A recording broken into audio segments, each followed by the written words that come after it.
यूं तो दुनिया के कई रहस्यों पर से पर्दा उठाया जा चुका है, पर अब भी कई ऐसे रहस्य हैं जिन्हें आज तक सुलझाया नहीं गया है।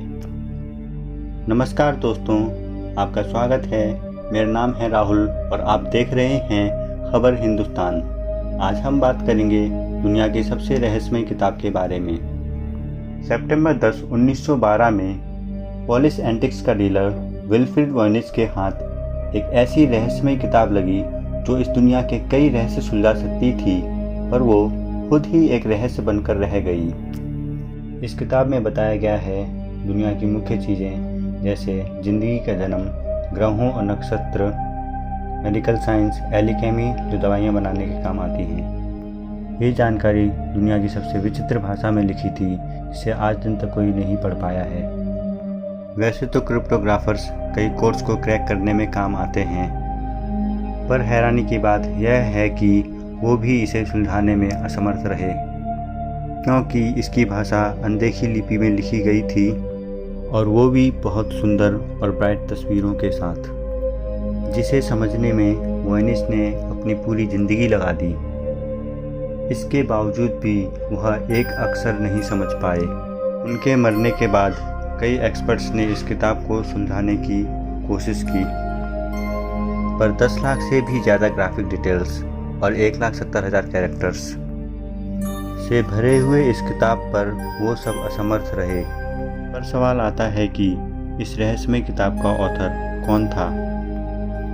और एक दिन अचानक ही किताब की तहकीकात करते हुए वॉयनिच ने अल्ट्रावायलेट रे से कुछ लिखा हुआ देखा जो आम आंखों से देखा जाना बहुत मुश्किल था। इसके पहले पन्ने पर लिखा था याकोबस नेपियस।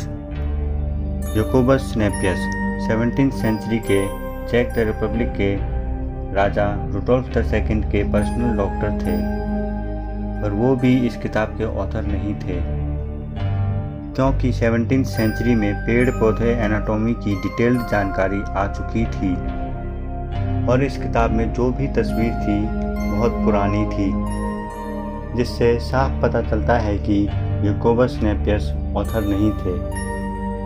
पर उन्होंने ये किताब अपने पास रखी जरूर थी। और एक इंटरेस्टिंग बात, इस किताब में मिला एक खत जो कि 1665 में लिखा गया था वॉयनिच वैज्ञानिक जॉन मार्कस मर्की द्वारा। वो एक ऐसे वैज्ञानिक थे जिन्हें लगभग दुनिया की सारी भाषाओं का ज्ञान था, इसलिए उन्हें इस किताब को ट्रांसलेट करने के लिए कहा गया था। उस खत में इस किताब के राइटर को बताया गया था रॉबर्ट बेकन। ये 13वीं सेंचुरी के एक क्लर्जी थे जो चर्च से ताल्लुकात रखते थे और वो विज्ञान में भी रुचि रखते थे। उनके विज्ञान की समझ उस समय के विज्ञान से काफ़ी आधुनिक थी, जिसके कारण उन्हें चर्च ने कई बार जेल में कैद भी किया था। उनका विरोध करते हुए उन्होंने रेनबो कैसे फॉर्म होते हैं और लाइट कैसे ऑब्जर्व और रिफ्लेक्ट होती है, इसकी थियरीज लिखी थी। और यहाँ तक कि वो उस समय का पहला बेसिक माइक्रोस्कोप भी इजाद कर चुके थे। इस सब के चलते उन्होंने बेहद रहस्यमय लिपि में इस किताब को लिख दिया था ताकि चर्च को कभी मालूम न पड़ सके।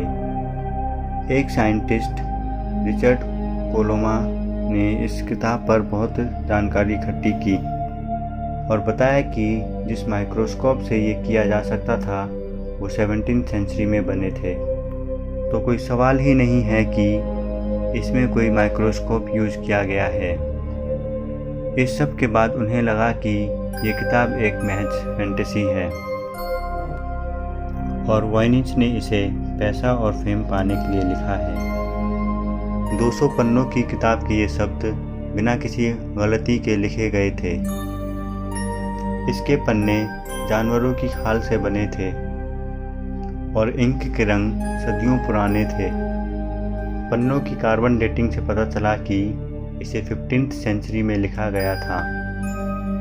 पर सवाल अब भी वही है कि इसे किसने, कब और कहाँ लिखा था।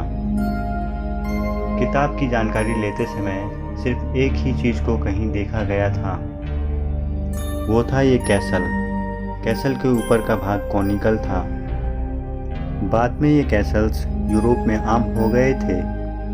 सबसे पहले ये कैसल देखा गया था नॉर्दर्न इटली में वेनिसिस पीरियड के 1420 में, जो इस रहस्य की बहुत बड़ी कड़ी बन गया था और इस बात की ओर इशारा करता है कि इसका ऑथर ज़रूर इसी सदी का एक वैज्ञानिक होगा। इस किताब की वैज्ञानिक लिपि का रहस्य अब तक अनसुलझा है।